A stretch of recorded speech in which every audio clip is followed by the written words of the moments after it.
Morning. Sometimes we have to walk away.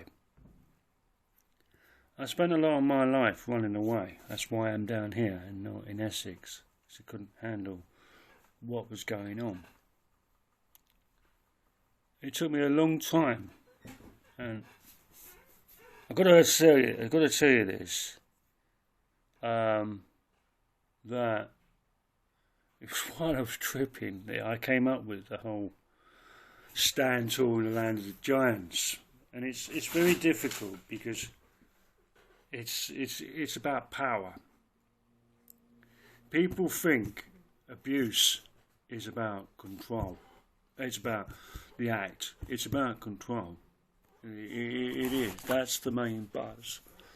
But I control that. I own those people.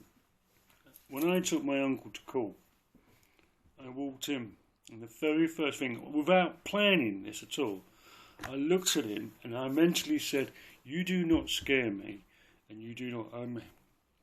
So when the barristers were asking me questions, all the answers went to him, and he couldn't look at me. And that's how I knew.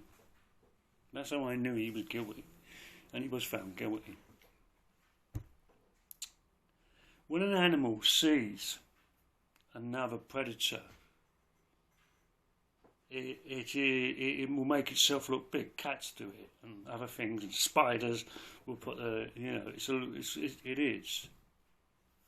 I had to do it to my middle brother. I wrote him a letter, and I poured my heart out. I felt like I was Frankenstein's monster. That's really was a major thing on my life. Because the question is, who is the monster? Well, Frankenstein is the guy who invented the guy. He's called Adam. But you only hear it once. And it's very difficult because if abusers won't take responsibility. Ian Brady never gave any of his victims a name. Because once you name something, you identify it. I'm 100% convinced you could take them to every spot, bang on and say, there. And he manipulated the situation. He wanted to be killed. He wanted to die. And he wanted to die, because he's nuts and into all that sort of shit. And he used that. And sometimes we need to walk away and just walk away. And yesterday, I did it. I saw someone I had tremendous respect for.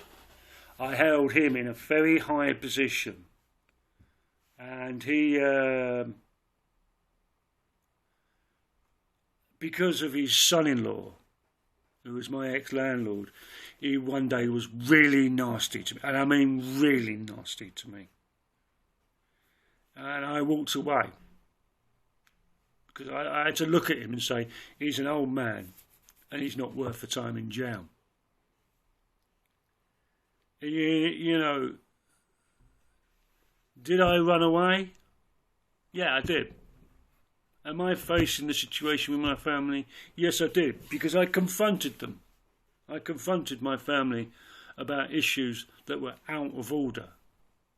And that's what abusers do. They make it's your fault. That's how you know it's abuse. And I've had to do that with some friends of mine as well. And it's hard to walk away. But it's the most powerful thing you can do. I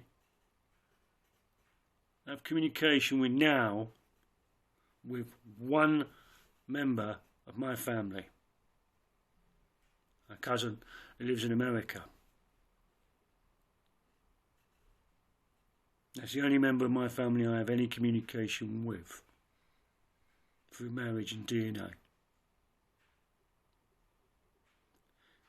And one of the best things I did, because I struggled with this when Dad went through Alzheimer's and my brother was visiting him every week. And I said, "I'm sorry I'm all the way down in Devon." And he said this, one of his kind moments. And he turned around and said, before Dad got ill, we discussed you. And it's the best thing you ever did was go to Devon. And it was. Because the question he asked me, do you think you'd be alive or around now? And I was like, no. Dead, shallow grave, prison, nut house, on the run. And sometimes you need to retreat and recuperate and step back. And it's healthy. It took me a long time to stand up to my family and those who abused me and say, no more.